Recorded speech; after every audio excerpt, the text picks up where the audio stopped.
Talking F1 with Steve, Neil and the Gov.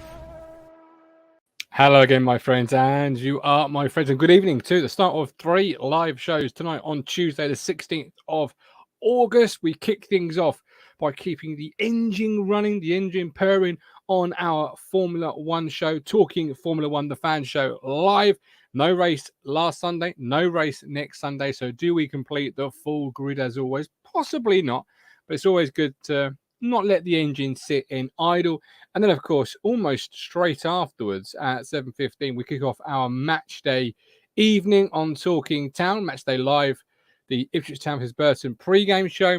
But let's get straight into the Formula One nitty-gritty. Good evening, Louis. I hope you are well. If you're watching us live, please do get involved via the live chat. Any point, opinion, question, comment is valid. If you're listening on an audio platform, welcome. Thank you for choosing us to place into your ears. Do please leave a 5-star review. And lastly, but not least, if you're watching on catch up, please do feel free to continue leaving comments. But as I say, Talking Town, the pre-game show live from 7:15. We're going to keep the engine purring first of all on our Formula One show. So let's crack in straight away and bring in the first of hopefully 2 contributors this evening. It is of course the man, the aficionado, Stephen Thompson. No, I think Bottas he'll be the one to really hold out. How are you, my man? Welcome in. I'm okay. How are you? I am good. We obviously didn't do Monday for one reason or another, but we need to keep the engine running. Is it a longer mid-season break than previous years? Because it feels a little bit different from my perspective in the sense of I don't remember it being as long. See, I'm the opposite. I think it's usually around this sort of length, but for me, it seems to have actually gone quite quick. Oh, okay. And why is that? What's happened for you to make it go quite quick this time? I think it's just because it kicked off, obviously with the whole Alpine, Piastri, Ricciardo, McLaren debacle. Yeah. I think I've been sort of keeping an eye on that, and even though it's quieting down the past few days, I think that's been the big part of it. Just made it go quicker, just refreshing Twitter every 5 minutes to see if another driver's signed for Aston Martin. McLaren are going to field about 10 or 15 cars next year, I think. Yeah, absolutely. Any further developments on our driver front between last week and this week? No, nothing's happened. Obviously, Alonso to Aston, Vettel retiring, the whole Alpine and Piastri thing we've spoken about previously. So nothing new to update on that. No. Okay, fair enough. No news is good news for some drivers. I have absolutely zero doubt. So how are you spending the mid-season break? Apart from working, not really doing a whole heap. Been playing F1 22 on the PlayStation. It's good fun. Ooh, okay, love it. Apart from that, not a whole lot, to be honest. But like I say, refreshing Twitter every 5 minutes to see if anything else has happened. Yeah, I can imagine. So playing lots of F1 2022. Who's your team at the moment in F1 2022? I went down the old My Team route again, so I created it. I've gone for Brabham. Lovely. I brought back the Brabham name to Formula One, very famous old team. And I've got a little access code in there, so I can there's a few legendary drivers that you can sign as teammates. So I went for Jenson Button, which is quite handy. So I've got old JB. Why particularly JB? Because he is my all-time favourite F1 driver. Is he really your all-time favourite? Mm-hmm. What sets Jenson apart from the many others you could have chosen? Very talented driver. He's a nice guy. He was the sort of guy you could just go to the pub with, for a beer with. Like one of those sort of chilled out guys. You can have a good conversation, keep it flowing. He's clever, incredible driver, very good skills in the wet. Canada 2011, I think, proved that. Yeah, I think it did. And yeah, deserving world champion. And I've always been a fan of Jenson. Okay, fair play. I thought you'd be a Schumacher or somebody else, but no. I love Schumacher, love Barrichello, all that sort of thing, but it's always JB. Always JB. Ian, good evening. I hope you're well. Louis Mercedes EQ, exciting Formula E in style. Love the comments. Please do keep them coming. Obviously, you mentioned drivers there. Kevin Magnussen, he spoke in an article I read on Formula1.com where he said how it hurt watching the races and not being involved, and how making the comeback is a real massive privilege. How has Magnussen's return to the sport of Formula One gone? I think it's been successful. 5th place on his return in the Haas in Bahrain, which he just didn't see coming. Obviously helps with a bit with a double DNF for Red Bull right at the death. But yeah, I think he's been good considering how poor Haas were last year. It's completely different team this year. And it must have hurt him because a year on the sidelines, he's a racing driver. He did a bit of racing last year in other categories, but he loves Formula One, and it's great to see him back. I think he's just the perfect teammate for Schumacher as well right now, considering Schumacher's still in that sort of young learning development phase. Yep. I think he could be proud of it. Haas haven't always been brilliant this year. They've had a few issues and obviously lack of upgrades, which has held both drivers back. But he's doing all right, and I think he can be pleased with how the first half of the season has gone, largely. How good is it to have Magnussen back in the sport? It is good. I do like Magnussen. He's a bit of he's an old school, he'll say what he thinks. He's not pushed by all the PR stuff that some drivers are a bit scared of what they say because they're afraid of the ramifications. He'll say what he thinks, like when he told Hulkenberg to suck his I'll let you finish the sentence, but it's that sort of thing. And he is a very talented driver. He's gotten a few scrapes this year, notably with Hamilton a couple of times, but yeah, he's a very talented guy. And he's lucky because if you get booted out of Formula One, it's very rare that you can find a way back in full time. Van Dorn, Nico Hulkenberg, other drivers over the years, Pascal Wehrlein, to name a few. But he's done very well for himself. Now, the Williams team principal is who? Stephen Thompson? Stephen Williams. It is Jost Capito. Jost Capito. Now, Jost Capito, obviously, we haven't had any sort of driver news in the last week, but he was speaking on junior driver Logan Sargent when he said he will be in a Formula One car in the future. Absolutely convinced. They're impressed with his start in the F2 world. Obviously, he has had 2 wins in F2, both in July and lies third in the championship. Could he be, Steve, the next man up for the inevitable departure of one Latifi? There's been a lot of rumours around Logan Sargent. Everyone was saying that Piastri was in the shout for the Williams seat, but obviously everything's now happened with Alpine and McLaren. Logan Sargent sort of came out of nowhere, really, as a name in the ring. I think he'll be a good shout. He'll tap into the American market, which is obviously F1 is growing in America very rapidly right now. And if they did have an American driver, that may boost it a little bit as well, even though he is going to be likely towards the back in the Williams. Very talented driver in Formula 2. He's had some good races. I'd like to see him in Formula 1 day, be it either for 2023 or if he needs another year, maybe developing in Formula 2 or elsewhere, or a year on the sidelines as a test driver. I don't know. But it would be good to see him. He's a very talented young guy. Yeah. Would you be looking at him particularly? Obviously, as a Williams fan, is that who you would be comfortable with, happy with, if the team went in that direction in the summer? Yeah, absolutely. I think it's great to promote from your own driver academy. We've seen it so many times, obviously, with the Red Bull Academy that they've given us Sebastian Vettel, Ricciardo, Max Verstappen, and also such greats as Jaime Alguersuari and Sebastian Buemi and Bourdais. Anyway, moving back from the Red Bull Academy. But yeah, I think it's great to promote from your own academies. Williams have got some very talented drivers on their books. They've got Jamie Chadwick, who's doing really well in W Series. She's a 2-time champion on the verge of winning the 3rd title. She's not ready for F1 yet. I think maybe you get her up to F3 or F2 before you sort of look to progress her further. But Logan Sargent, because everyone else has sort of really dropped off the radar or fizzled out. Dan Ticktum had a bit of controversy, and then Jack Aitken as well sort of fizzled out after he made his F1 debut in place of George Russell back in 2020. Yeah. He sort of faded out. So Colton, should have comment with Colton Herta, got him on the brain now. Logan Sargent could may well actually make that step up. But yeah, Louis Fenton asked, do you guys think Colton Herta will make it to Formula One? I don't think so. I think he's a bit of a long shot. He's racing in Indy at the minute, I believe, Colton Herta. He's part of the McLaren program, I think. Correct me if I'm wrong, Louis. I don't know. He's always a bit of an outsider, isn't he? I do love an outsider. And when you get an F1 driver coming across from Indy, that can sometimes go really well. Jacques Villeneuve came across in 96 from Indy. I think he won the Indy Championship in 95. And that actually really helps him because there's simple things like rolling restarts after a safety car. There's a lot of obviously rolling starts in Indy and NASCAR and American racing, and he nailed it. Every time there was a safety car with a rolling start, he was there and he was passing Schumacher and Barrichello and all these people. it would be good to see a driver make that step. You see a lot of F1 drivers that maybe drift over to Indy, Marcus Ericsson, Takuma Sato, Roman Grosjean. The other way would be brilliant. I think that would be good. But I can't, certainly not in the immediate future, I can't see it. Ian speaking for me as well when he says, "Wowza, Steve, you have amazing F1 knowledge. That is why he is the aficionado."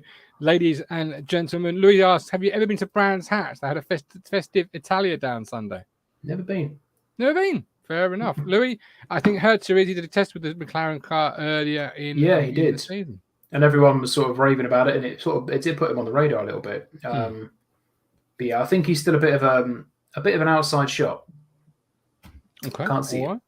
Well, we sit here on the 16th of August, 8 days out from the release of new game in genre Formula One Manager 2022. From weather changes to safety cars to red flags. Are you looking forward to the release of this game? Is this a game you're going to be purchasing in just over a week's time? I might not get it straight away. But I will definitely be getting it at some point. I've got every F1 game going back to like 97, so I'm a bit of a collector, unsurprisingly. But I love this because it's a whole other direction. You know, this isn't just create a driver, sign for a team, or create a team and race for them, which is I love. F1 20, 21, 22 have all had the My Team mode, which is a whole other direction as well. But this is fantastic. So you don't race, or you can step in. I think, I don't know, maybe you can, but you take over, so you can take over Ferrari. I could give them a good strategy department. I can take over Williams, which I would do. I'll be doing Williams. And then I'm looking forward to it as a new fan. I can't wait for the things it could throw up, the knowledge it could teach, how many new people it can bring to the sport just because it's a management game and it's being released in the summer where there's that void of Football Manager ending and you know, because you haven't got the update yet and people searching out a new game. Yeah, and people do like that management sort of style. See, Football Manager is always insanely popular. Even to a lesser extent, something along the lines of FIFA, because you can run a team and you can obviously choose who you sign and that sort of thing. It's obviously less sort of management based than more like F1 2022, isn't it? FIFA. Yeah, so you take you play as your manager of Ipswich or whoever, and you sort of take over from there, be a sort of player as well. But this is just purely management, and I think that's brilliant because it will teach people about the sort of the less glamorous stuff. So the strategy, you know, doesn't always sound great, but that's one of the things that I love about Formula One. And I can't wait. And it's been getting a lot of hype, so it's got a lot to live up to. But the what, the why, the where's, the hows, I guess, you know, that type of thing, the things you can't really pick up on. Metal Jace very generously says 8 likes and I'll do a £2 super chat. We're on 8 likes now. Well done. I haven't got to even ask for it. Thank you very much. Absolutely love that. I did say it might be a shorter show tonight. It's looking like it could well be, but we're going to come now to 2026 F1 engine regulations. I've got an article here from Formula1.com, which I'll place on the screen. I thought this would be a good opportunity to go through each bullet point with you, Steve, and just grab your thoughts on each individual one. The first one they've got is no new fossil carbon will be burned. The new F1 power units will run on fully sustainable fuel thanks to intense research and testing from Formula One and partner Armco. What are your thoughts on that one, first of all? No new fossil carbon will be burned. No, I do like that. It's nice to be pushing it in a more environmentally conscious direction. I think we proved the other week that it could be done because Sebastian Vettel took Nigel Mansell's 92 championship winning Williams out around Silverstone. And that did have this sustainable fuel. So, and it sounded the same. It looked the same. So, you know, I think it's a good idea. It is a good idea. Absolutely. 3 times the electrical power. The current 1.6 litre V6 turbocharged internal combustion engine will evolve into include a far more powerful electrical component. So 3 times the electrical power, Steve. Yeah, everything's going in this sort of way now, isn't it? Hybrid and EV. As long as I don't ever go full EV, I don't want that. They've got Formula E for that. Yeah, they have got Formula E for that. But again, just like the carbon, this is the way everyone has got to go because with climate change such a real thing, and obviously everything around that only going to pick up the speed and the urgency. If Formula One cannot be afforded to be left behind. No, and yeah, it's been viewed for decades the pinnacle of motorsport. So if you want a motorsport category to be leading this change, you'd think it would be something like Formula One. I'm old school, I love my shouty V8s and shouty V10s because it was the V10s that I remember from watching as a kid. As much as I'd love them to bring back naturally aspirated V10s, it's not going to happen. So you've got to make the best of it. And although I hated these V6 hybrid things when they first came in, they're not too bad now. Is it something you've got to watch though as a sport that you don't veer too far into Formula E? Yeah. I don't think they ever will because obviously you've got Formula E for your full electric stuff. This will always be, it'll be hybrid now for the foreseeable. Unless they decide, sod it, we're going to go back to naturally aspirated thirsty V10s, which I would love. But I bet you would, yeah. It's absolutely. not going to happen. I'm going to need to take off my my early noughties glasses. But it is venturing in that sort of way. Obviously it's more emphasis on the electrical side of it and the hybrid and that sort of thing. And it's pushing the boundaries of what this technology can do. And it is brilliant because people like Mercedes absolutely nailed it, And it's incredible what they can do and everything works right. Less so Honda in the early years of that, but absolutely. £2 from Metal Jace. Thank you very much, Metal Jace, following through on his pledge. We love you. Appreciate it. Thank you, buddy. Back to this wonderful list on Formula1.com. We have got number 3, 1,000 plus horsepower with less fuel used. With that high proportion of electrical power, less fuel will flow to the engine and less fuel will be used overall, but the power use will still be provided of 1,000 horsepower. Moreover, F1 is shifting from controlling the fuel flow through a maximum mass flow rate to a maximum energy flow rate. Okay, I'm brand new to the sport. Steve, you're the aficionado. We've already established that early part of this show. What the does number 3 mean? You know what? I'm not 100%. Does it just mean because you've got more electrical power, you're not going to need as much fuel power? In short, yes. And you get the fact that you can still get over 1,000 horsepower, and I said that it might be even louder, which is brilliant. It's incredible. Again, how far they're pushing this technology and how successful it is being and how it is improving. The cars are getting quicker year on year almost.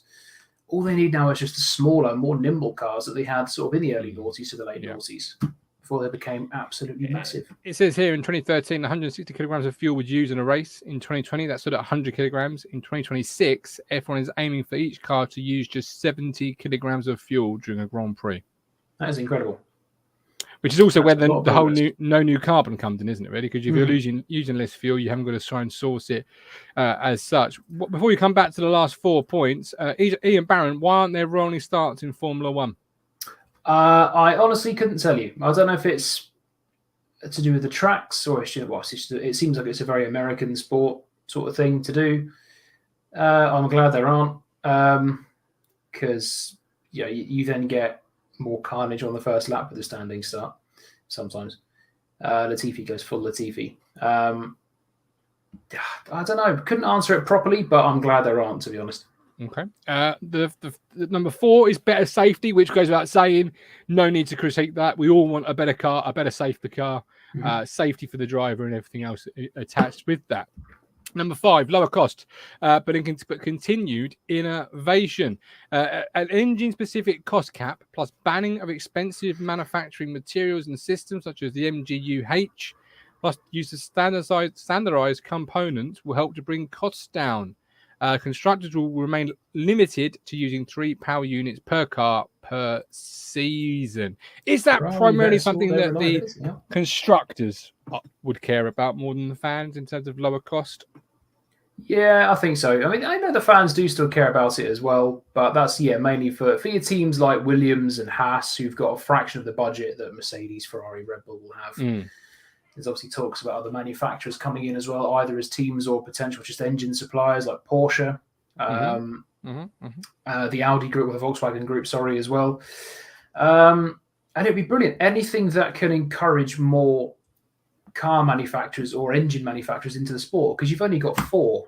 You've got Honda, which are Red Bull powertrains currently, Renault, Ferrari, Mercedes. And then back in, going back sort of 15, 20 years or so, if not even that, you had other ones in there. So you had BMW, you had Ford, you had Toyota, you had all these other manufacturers as well. And it'd be great to see more people sort of move over, getting back into this. I would love to see someone like BMW back into it. I would love to see Cosworth back into it. They are the most successful. Is that because more variation means better cars and more exciting races? Yeah, and you've got a bit of it could be a bit more of a gamble as to who finishes where, because okay, you can sort of guarantee this year that Ferrari are quick, but their engines are fragile. And how it's been the past few years, Mercedes have always had the dominant power. But if you threw someone like Toyota, for example, back into it, or BMW or Porsche, if they came into it fresh, who knows where they would fit in? So you could have maybe 2-4 cars powered by a different engine manufacturer, either as a works team or as a customer team. Yeah. Who knows where they'd finish? It would just add more. When there's space on the grid for a couple more teams, I think they can take up to 24 cars. We've got 20. Yeah. There's obviously a lot of rumours about Andretti entering the sport. And also, if you've got only a small, pool size of manufacturers, if you've got teams subscribed to more than the same one, if one team suffers with that issue, then generally you've got that throughout the cars, haven't you? You've got 2 or 3 teams that suffer, and that of course impedes the quality of races if you've got 3 teams on reliability issues with the same issue. We've had that this year quite a bit, haven't we? Obviously, the Ferrari power unit has been incredible. It's been the best power unit on the grid, but it is also very, very fragile. We've seen the Ferraris implode, but we've also seen Haas have regular problems. We've seen, apart from Schumacher breaking the car into. We've also seen Alpha with regular reliability issues, more so than Haas. Bottas and Zhou have been incredibly unfortunate to lose a lot of points. So it does trickle down. So it does. And again, it could happen. So for argument's sake, if the VW group did come in, and they powered their own team plus maybe a customer team, I don't know. For example, again, hypothetically, if they were to take over or get an engine deal with Williams, then their own team would have a problem, and probably so would Williams, because they'd have that reliability, they'd share that reliability issue, which it does make it quite cool and unpredictable, because you think, okay, you've got a car running up in 5th, like an Alpha, which shouldn't be there, but it's probably going to implode at some point. There you go. We've got some comments coming in. Love the comments. We've got Metal Jace. No Neil Van Interior webcam tonight. I'm afraid Neil is not with us at the moment. He is in his garden somewhere, and he keeps coming up on the bottom of my screen. Sorry, I hear a lovely whoop in my earphones, and then disappears again. So I'm not quite sure if he's having technical issues or not, but we're hoping you will see him at some point, either through this show or certainly the 2 Ipswich Town shows. We have got Mark Thompson, could say Mercedes problems started when Red Bull pinched a load of very influential staff members. Louis Fenton, if you guys could pick 3 circuits for F1 to return to, where would you go? I will ask you that to close the show. Finally, as we round up the top 7 here, we've got a tougher challenge for drivers. What we all want, really, just to show them that skill.